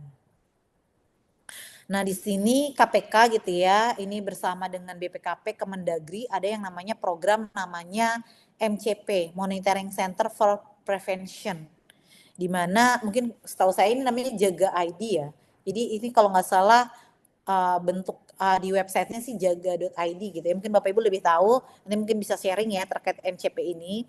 Jadi intinya ini adalah upaya pencegahan korupsi di pemerintah daerah, di mana program ini akan mengidentifikasi titik rawan gitu ya, pemetaan potensi kerawanan korupsi di pemerintah daerah gitu ya.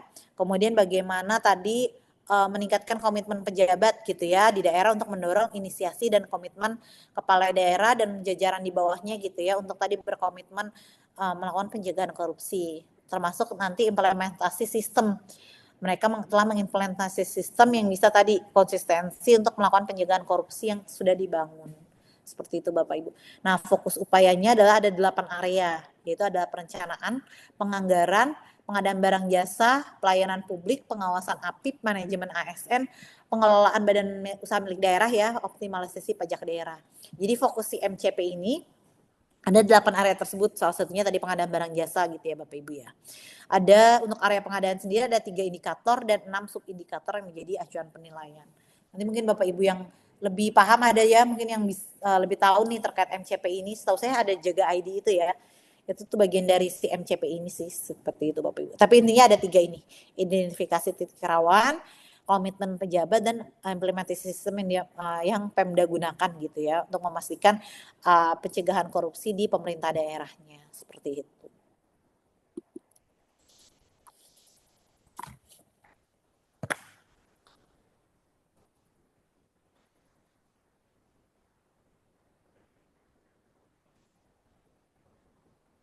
Lanjut kita ke ini total nilai capaian MCP. Jadi kan tadi ada indikator-indikatornya gitu ya, 3 indikator, 6 subindikator untuk pengadaan. Nah, nanti ada total nilai nih. Gitu ya Bapak, ini untuk keseluruhan itu total nilai capaian MCP nasional 2003 adalah 75 gitu ya Bapak Ibu ya. Kemudian kalau yang 0 sampai 25% nggak ada sih ya, wilayah Indonesia ini yang merah nggak ada. Kuning 25 sampai 50% itu yang kuning. Yang biru 50 sampai 75%, hijau ini rata-rata sebagian besar udah mulai hijau sih Bapak Ibu, 75 sampai dengan 100%. 7 area yang diintervensi untuk MCP ini gitu ya. Monitoring Center for Prevention itu ada 7 area. Pertama adalah perencanaan penganggaran, karena semua memang bermula dari sini sih Bapak Ibu ya. Jadi memang intervensi untuk pencegahan itu memang harusnya dari perencanaan penganggaran APBD ya. Jadi sejak pembahasan bahkan ya antara legislatif daerah gitu ya dengan pemerintahnya gitu ya, legislatif dan eksekutif gitu ya.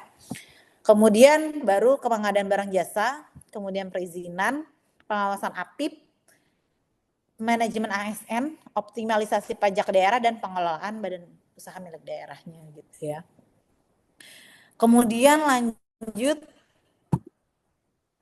ke 1.0 pencegahan. Ada Bapak Ibu yang mau bertanya atau sharing dengan tadi MCP tadi, mungkin Bapak Ibu malah ada yang tahu program mungkin bisa sharing Bapak Ibu ya. Atau ada yang mau ditanyakan sampai sejauh ini sebelum saya lanjut lagi? Nggak ada ya, baik saya lanjut ya Bapak Ibu ya.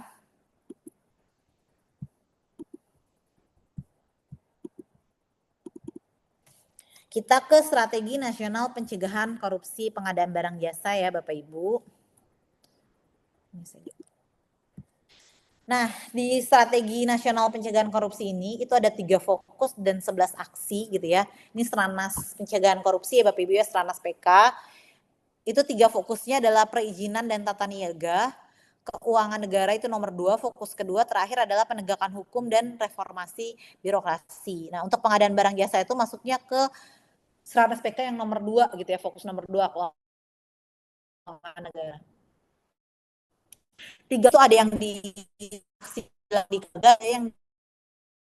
yang biru, yang tanda biru ini yang di kementerian lembaga gitu ya, sebagai penanggung jawabnya. Kalau yang oranye itu gitu ya, juga ya, beberapa aksi dari ada yang di kementerian lembaga, ada yang di Pemda juga. Ada di 3 aksi nih, Pemda gitu ya Bapak Ibu ya. Nah, untuk perizinan dan tata niaga itu di peningkatan pelayanan dan kepatuhan perizinan dan penanaman modal. Jadi memang di istilahnya nih deregulasi kebijakan lah. Istilahnya perizinan itu dimudahkan gitu ya. Deregulasi kebijakan gitu ya. Kalau Bapak itu terkait deregulasi kebijakan. Jadi mempermudahlah perizinan gitu ya, termasuk OSS gitu ya, online single submission, perizinan terpusat gitu ya, terpadu gitu ya, PTSP gitu-gitu ya Bapak Ibu ya.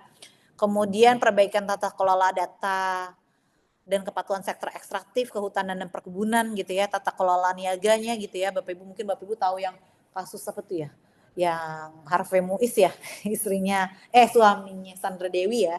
Itu kan bagian dari tata kelola niaga timah gitu ya Bapak Ibu ya. Nah itu kan sektor-sektor kayak ekstraktif, kehutanan, perkebunan itu kan sektor-sektor yang cara nilai apa ya, mungkin tinggi dan tapi itu sektor yang tata kelola perlu dibenahi gitu Bapak Ibu ya. Termasuk tadi yang perizinan itu kan karena memang sangat mempengaruhi kemudahan berusaha ya. Jadi kalau ada aspek setahu saya ada namanya penilaian kemudahan dalam, nah dilihatnya faktor-faktor dari kemudahan dalam mengurus membuka apa badan usaha gitu ya, itu kan dinilai dari banyak sektor ya. Salah satu itu kemudahan pelayanan dalam mengurus perizinan dan penanaman modal. Tadi untuk yang nomor 2 terkait tata niaga kelola gitu ya, tata kelola niaga untuk ekstraktif, kehutanan dan perkebunan, kemudian utilisasi nomor induk kependudukan dan perbaikan tata kelola pemberian bansos dan subsidi. Mungkin ini banyak ya Bapak Ibu di Pemda ya terkait kok dia kayaknya mampu tapi dapat bansos gitu ya, dapat subsidi gitu ya. Ya seperti tadi NIK dan perbaikan tata kelola yang penting ya, makanya kenapa ini salah satu fokus dari Serhanas PK juga terkait tata kelola pemberian bansos dan subsidi gitu ya. Kemudian terkait integrasi dan sinkronisasi data impor pangan strategis, nih ya Bapak Ibu ya, jadi semuanya sebenarnya terkait data ya, jadi kalau datanya kita udah punya satu data yang saling interkoneksi, integrasi seharusnya sih akan lebih memudahkan dalam tadi memonitoring, termasuk juga mengambil langkah-langkah tepat strategis pengambilan kebijakan yang tepat gitu ya Bapak Ibu ya. Termasuk misalnya korupsi yang impor gula gitu ya, yang salah satu yang sedang ramai ya Bapak Ibu ya, itu kan termasuk. Terus kalau kita punya data tadi ya terkait sebenarnya berapa sih kebutuhan impor kita gitu ya Bapak Ibu. Nah itu kan harusnya ada basis datanya gitu ya. Kemudian penerapan manajemen anti suap di pemerintah dan sektor swasta. Nah ini mungkin sudah banyak ya terkait manajemen anti-suap ini Ibu ya. Nah ini sudah mulai diterapkan sih baik itu di pemerintah gitu ya maupun di sektor swasta.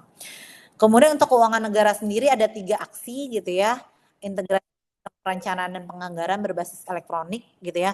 Kalau terkait sistem perencanaan penganggaran sekarang kan sebenarnya sudah berbasis elektronik. Bahkan kalau di pengadaan barang jasa kan kita namanya SIRUP ya, Sistem Informasi Rencana Umum Pengadaan tuh.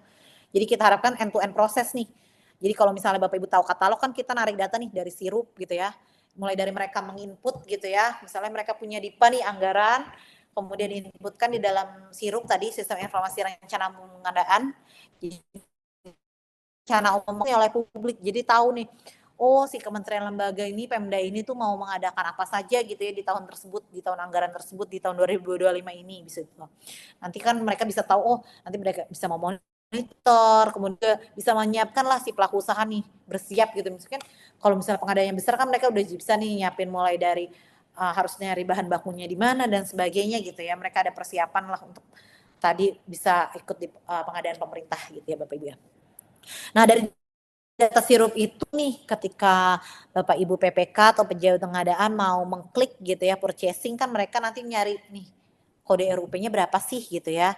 Kemudian nanti mereka transaksi baik negosiasi, mini kompetisi di sistem gitu ya. Kemudian nanti misalnya ada serah terima semua dilakukan dalam sistem.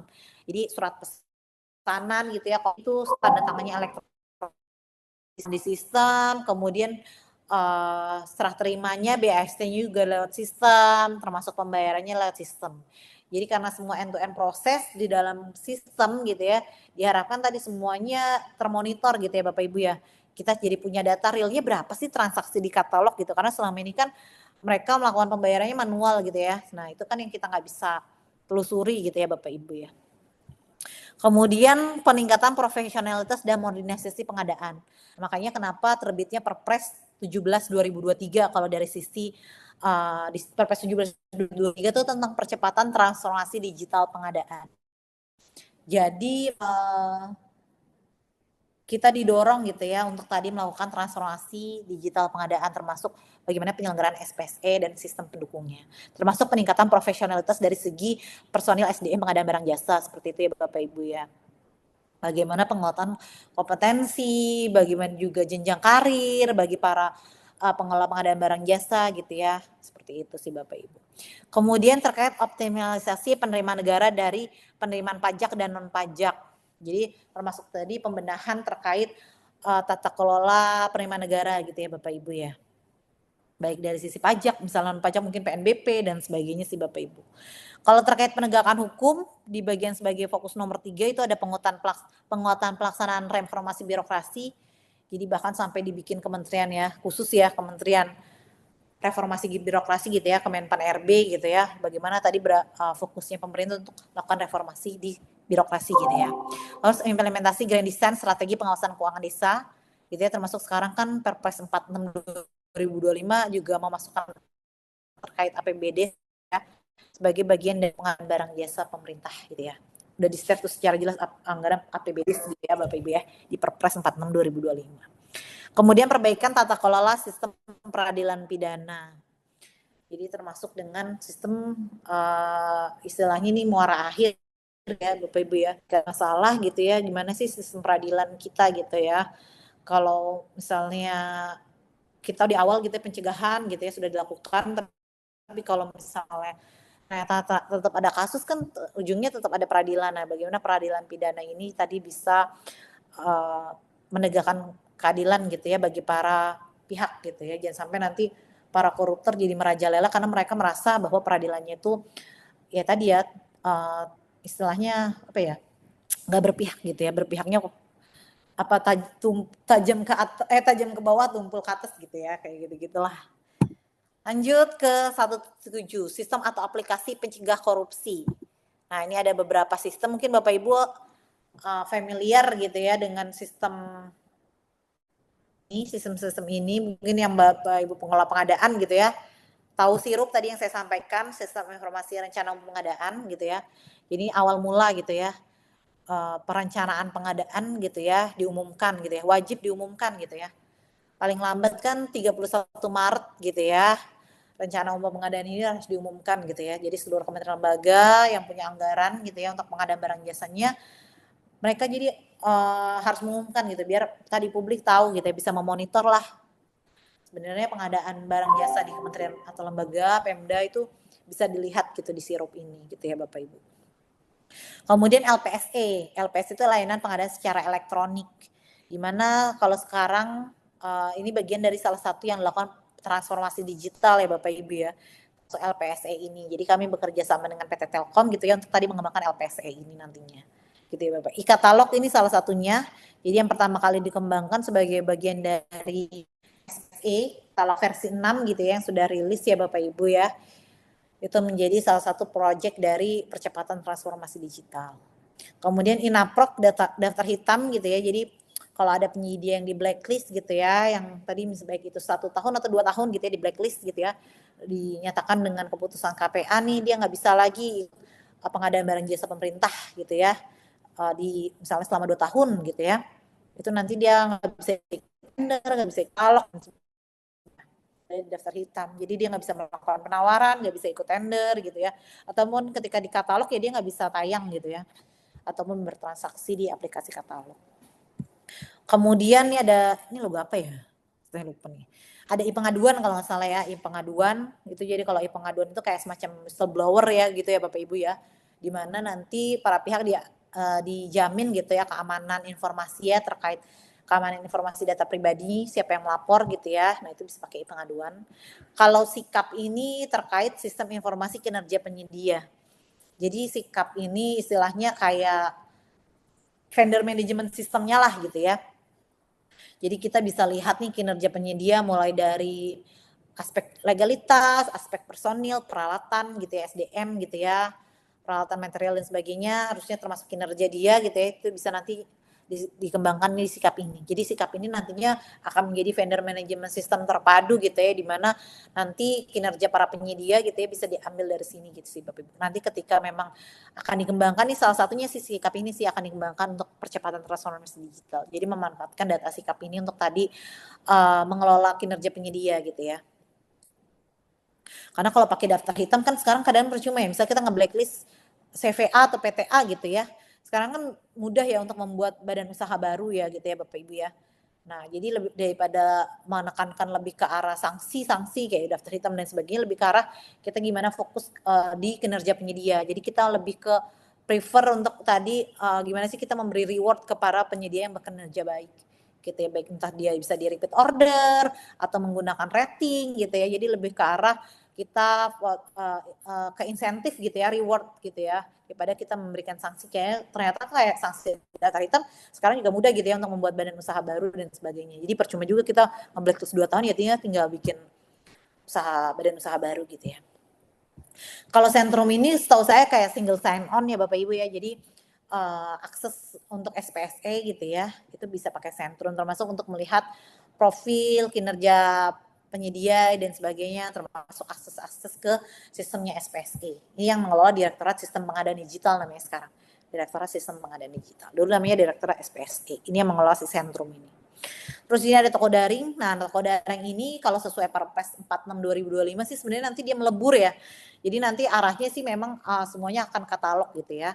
Di mana nanti si toko daring ini bagian dari loka pasar atau marketplace. Jadi sebutnya sih kalau di Perpres 46 itu loka pasar. Jadi nanti toko daring ini akan berkolaborasi lah gitu ya, akan masuk dalam katalog atau seperti apa ya, istilahnya nanti ekosistemnya disebutnya dengan marketplace atau loka pasar pengadaan barang jasa pemerintah, seperti itu Bapak Ibu. Nah, ini tadi pengaduan saya sudah sampaikan ya. Selain pengaduan tuh ada apa lagi ya? Itu banyak sih Bapak Ibu, nanti Bapak Ibu bisa cek ya di aplikasi SPSE atau di website LKPP gitu ya Bapak Ibu. Terus kemudian terkait fungsi aplikasi dalam pencegahan korupsi. Nah, aplikasi ini sebenarnya fungsinya apa saja sih? Nah, pertama tentu saja transparansi ya. Di mana publik gitu ya, apalagi mungkin civil society gitu ya, masyarakat sipil ataupun penyedia pelaku usaha gitu yang berminat, tertarik gitu ya. Jadi kami ingin membuka karpet merah sebesar-besarnya untuk para pelaku usaha UMKM gitu ya dalam negeri untuk bisa berpartisipasi dalam pengadaan barang jasa pemerintah gitu ya. Karena ini kan anggarannya juga dari rakyat gitu ya, APBN, APBD gitu ya. Diharapkan tadi transparansi keterbukaan ini bisa membuka akses gitu ya untuk bagi siapapun gitu ya untuk bisa mengikuti tahapan pengadaan gitu ya. Termasuk penyedia baru gitu ya, yang kita dorong untuk tadi terlibat dalam pengadaan gitu ya. Terus kemudian akuntabilitas, kecepatan itu jadi mengabaikan sisi akuntabilitas. Jadi tetap dari sisi jejak audit digital, jadi semua transaksi itu terekam gitu ya, dokumen-dokumen, riwayat, historical gitu ya, karena tadi kami harapkan end-to-end proses gitu ya, dari awal sampai akhir itu semua terrecord di dalam sistem gitu ya Bapak Ibu. Dari sisi kompetisi, jadi karena kita tadi transparan, terbuka gitu ya, diharapkan sih kompetisinya juga sehat gitu ya. Jadi semakin banyak penyedia pelaku usaha kan seharusnya akan tercipta harga yang kompetitif ya. Jadi dapatnya harga pasar yang baik gitu ya. Jadi istilahnya PPKPP gitu udah langsung nih bisa dapat harga terbaik gitu ya. Karena memang kompetisinya sehat gitu ya. Semuanya bisa ikut join gitu. Istilahnya kalau kita melakukan mini kompetisi di katalog ya semua bisa ikut gitu ya kompetisinya secara fair gitu ya. Kemudian efisiensi. Tentu saja diharapkan sih segalanya tadi selain memenuhi kebutuhan sesuai dengan kebutuhan ya tadi diharapkan ada dari sisi efisiensi baik itu dari percepatan proses gitu ya. Baik itu percepatan proses tadi ya Bapak Ibu yang dulunya mungkin Bapak Ibu biasa harus tender gitu ya. Apalagi sekarang ada di Perpres 46 kan ada bisa jasa konsultan gitu ya, bisa juga pakai katalog walaupun memang aturan turunan untuk Perpres itu untuk perlem katalog itu kan masih sedang diproses ya Bapak Ibu ya. Tapi setahu saya di Perpres 46 udah nyebut ya untuk e-purchasing bisa dilakukan untuk jasa konsultan termasuk untuk swakelola gitu ya, pembelian real sebagainya itu bisa dilakukan melalui purchasing. Nanti silakan Bapak Ibu juga pelajari Perpres 46 2025 ya terkait pengadaan barang jasa revisi terbaru ya Bapak Ibu ya. Kemudian lanjut terkait proses penanganan tindak pidana korupsi pengadaan. Jadi proses penanganan tindak pidana korupsi pengadaan ini kita mulai dari pertama adalah prevention, detection, investigation. Pasti semua bermula dari pencegahan dulu gitu ya. Mencegah lebih baik daripada mengobati. Makanya kenapa pencegahan ini penting nih, mulai dari kebijakan, strukturnya, kesadaran untuk anti fraud gitu ya, fraud risk assessment gitu ya dan sebagainya. Jadi kalau di di modul mungkin nanti Bapak Ibu bisa baca, itu ada prevention, ada detection, Deteksi itu baik tadi whistleblowing, audit gitu ya, dan surveillance. Investigation itu lebih ke arah bagaimana melakukan investigasi gitu ya, reporting dan pemberian sanksi dan juga gitu ya Bapak Ibu. Nanti untuk lebih jelasnya Bapak Ibu bisa lihat, tapi biasanya yang sering digunakan sih untuk Tipikor ini pakainya Trisula Pemberantasan Korupsi. Jadi ke pendidikan, pencegahan, dan penindakan. Pendidikan ini by education tadi membangun nilai-nilai termasuk diklat gitu ya, bimbingan teknis dan sebagainya gitu ya, penyuluhan gitu ya. Pencegahan itu prevention by system, jadi perbaikan dari sisi sistemnya. Pertama pendidikan, jadi tadi karakternya dibangun gitu ya, integritasnya untuk tidak ingin korupsi.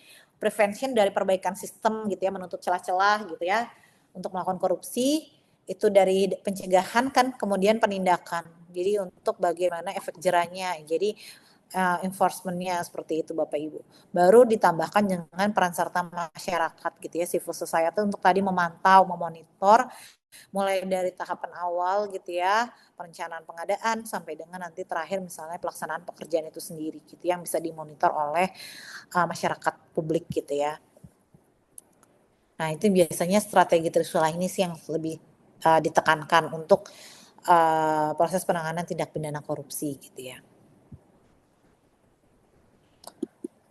Lanjut untuk materi manajemen resiko. Materi manajemen resiko ini ada 5 sub ya Bapak Ibu ya.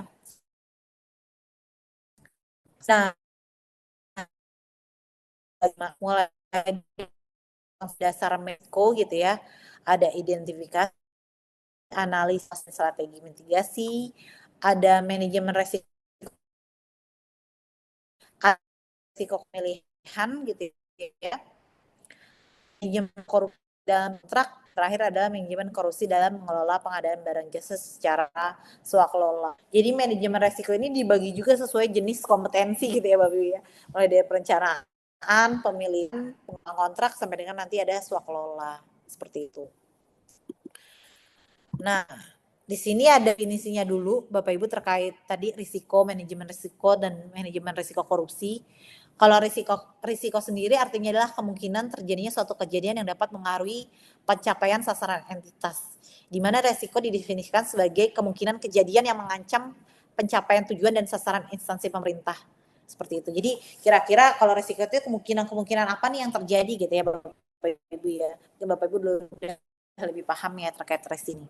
Nah, kalau manajemen risiko sendiri secara artian adalah serangkaian proses yang dimulai dari melalui penetapan konteksnya dulu. Jadi pertama kita tahu nih istilahnya mengidentifikasi nih konteks si resiko ini seperti apa gitu ya. Mendudukan gitu ya. Termasuk nanti kalau kita sudah tahu konteksnya, kita tahu nih identifikasi resikonya dan bagaimana cara menganalisis resiko dan mengevaluasi risiko bahkan sampai dengan memitigasi resiko itu sendiri. Nah, kalau khusus untuk manajemen resiko korupsi menurut Sudarmanto itu manajemen resiko itu dibagi menjadi ada menurunkan tingkat resiko secara integratif, secara terpadu, terus saling ada aksi gitu ya, interaksi dan proses. Jadi berkaitan pun secara rangkaian proses gitu ya Bapak Ibu ya, dalam rangka menciptakan, mempertahankan dan melindungi nilai para pemangku kepentingan organisasi. Nah, mungkin secara definisi masih apa sih gitu ya. Tapi nanti kita di slide berikutnya akan lebih tahu nih Bapak Ibu bagaimana si manajemen resiko ini termasuk aspek-aspek apa saja untuk tadi mendefine manajemen resiko. Jadi mulai dari aspek kepatuhan, kinerja, pengambilan keputusan dan pengendalian intern. Contohnya kepatuhan adalah meningkatkan kepatuhan pemilik risiko. Jadi bagaimana organisasi atau para undang-undang, peraturan intern organisasi serta kesesuaian dengan prinsip governance yang baik dan tidak bertentangan maksud dan tujuan keberadaan organisasi. Jadi aspek kepatuhan ini lebih ke arah bagaimana nih si organisasi dan para pemangku kepentingan ini tadi menjalankan prinsip-prinsip good governance gitu ya, termasuk bagaimana mereka mematuhi comply terhadap peraturan perundang-undang seperti itu ya Bapak Ibu. Itu pertama dari aspek kepatuhan. Jadi compliance terhadap prinsip-prinsip pengadaan, prinsip-prinsip good governance gitu ya, prinsip dan etika pengadaan gitu ya, termasuk nilai-nilai kode etik di gitu ya. Capaian kinerja organisasi melalui strategi organisasi yang ekonomis, efisien, dan efektif. Nah, kinerja ini biasanya bisa diukur nih Bapak Ibu ya. Biasanya ada pengukurannya baik dari aspek kualitatif ataupun kuantitatif yang bisa diukur gitu ya. Baik itu kinerja misalnya diukur per output yang dicapai gitu ya. Biasanya kalau misalnya kita punya anggaran gitu ya, biasanya outputnya apa nih? Anggaran yang dibelanjakan gitu ya Bapak Ibu. Kemudian aspek tujuan manajemen risiko dari aspek pengambilan keputusan adalah menyediakan informasi risiko korupsi untuk mendukung proses pengambilan keputusan. Jadi misalnya ada risiko korupsi yang kita mitigasi gitu ya, dan bagaimana nanti akan mempengaruhi pengambilan keputusan. Termasuk pengendalian intern nih, meningkatkan efektivitas pengendalian intern dengan meyakini bahwa faktor risiko tidak menjadi penyebab kelemahan pengendalian intern. Jadi tadi pengendalian contohnya apa ya? Misalnya kalau kita ada inspektorat gitu ya atau BPKP gitu ya, bagian dari pengendalian intern gitu. Untuk memastikan kita sendiri. Biasanya kan inspektorat juga biasanya tetap ada nggak cuma audit dari internal inspektorat ya, tetap ada biasanya juga audit secara juga oleh BPKP ataupun bahkan gitu ya untuk memastikan pengendalian intern gitu ya.